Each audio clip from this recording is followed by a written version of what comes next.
The Japanese attack on New Guinea was a crucial phase of the Pacific War, marked by fierce fighting between Japanese and Allied forces.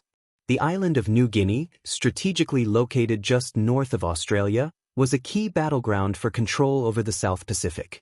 Japan's invasion of New Guinea began in January 1942, and its efforts would culminate in one of the war's most intense and pivotal campaigns. The battle for New Guinea was not only a test of military strategy but also of endurance and determination, as the harsh terrain and jungle warfare took a heavy toll on both sides. Strategic importance of New Guinea. New Guinea was of vital strategic importance to both the Allies and the Japanese. For Japan, it represented a stepping stone to secure control over the South Pacific and protect their supply lines in the region.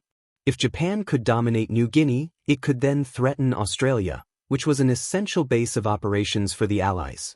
For the Allies, holding New Guinea was critical to securing the approach to Australia and denying Japan any further expansion in the region.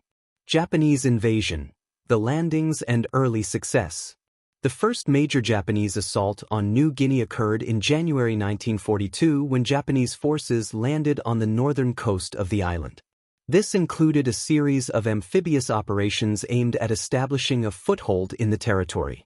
The initial invasion was relatively swift, with the Japanese capturing key ports such as La and Rabaul, as well as pushing towards the Papuan Peninsula and the Gulf of Papua. One of the most significant objectives for Japan was the capture of Port Moresby, the largest Allied base in New Guinea, which would grant them control over the south of the island and potentially allow them to launch attacks on Australia. The Japanese planned to invade Port Moresby overland from the north via the Kokoda Track, a rugged and treacherous route through the mountainous interior. The Kokoda Track Campaign.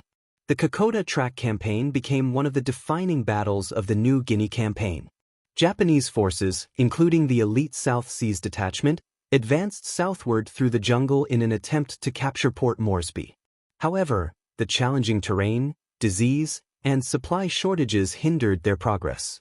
The dense jungle, harsh weather, and tropical diseases such as malaria made the campaign an extreme test of endurance for both sides.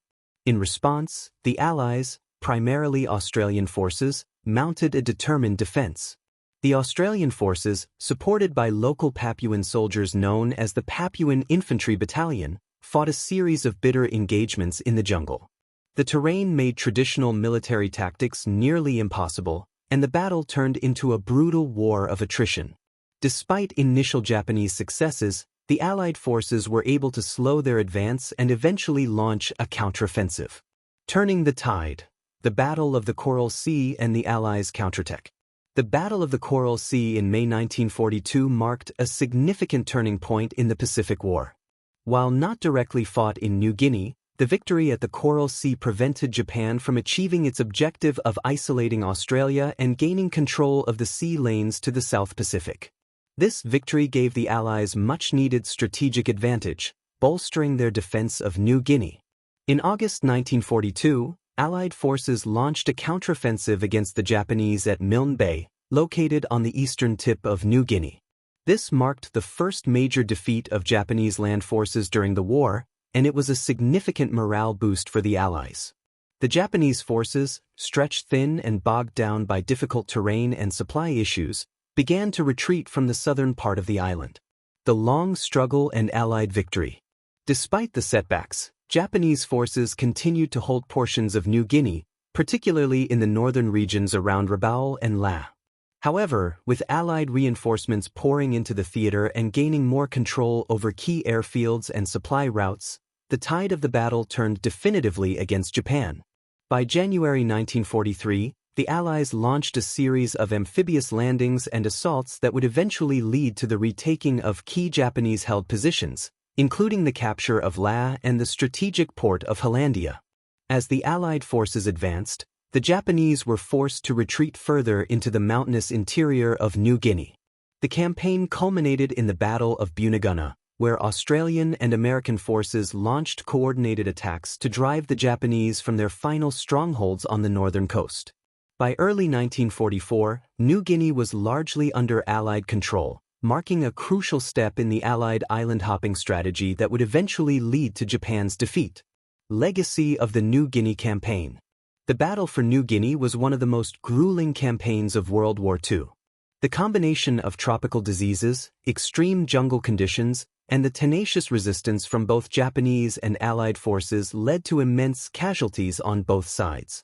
The campaign is often overshadowed by more famous battles in the Pacific, such as Midway or Guadalcanal, but its importance in the broader Pacific War cannot be overstated. For the Japanese, the failure to secure New Guinea and to capture Port Moresby marked the beginning of a string of setbacks in the Pacific. It also exposed the limits of Japan's logistical capabilities and strategic reach, as their forces were stretched too thin across vast territories. For the Allies, the victory in New Guinea was a critical step toward reclaiming the Pacific, securing Australia's position as a base for future operations, and opening the door for future offensives that would bring the Allies closer to Japan's doorstep. The Battle of New Guinea remains a testament to the courage, endurance, and determination of the soldiers who fought in one of the war's most difficult environments, and it stands as a pivotal moment in the Pacific War's broader strategy.